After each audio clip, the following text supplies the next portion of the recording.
السلام علیکم عزیز طلبہ، زہرا کا ایک سوال آیا ہے کہ سر کیا آزاد نظم بھی وزن اور بحر کی قید سے آزاد ہوتی ہے؟ تو اس کا جواب ہے نہیں۔ آزاد نظم قافیہ اور ردیف سے تو آزاد ہوتی ہے، لیکن اس میں وزن اور بحر موجود ہوتے ہیں۔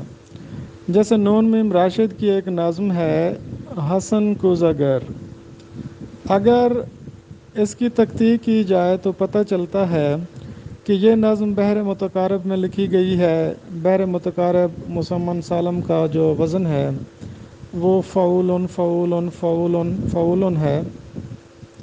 تو ان کا جو پہلا شعر ہے یا پہلے دو مصرے ہیں اس نظم کے، جہاں زاد نیچے گلی میں تیرے در کے آگے یہ میں سوختہ سر حسن کوزہ گر ہوں، اگر اس کو ہم تقطیع میں پڑھیں تو اس طرح وزن بنے گا: جہاں زاد نیچے گلی میں تیرے در کے آگے یہ میں سو خطا سر حسن کو زگر ہوں۔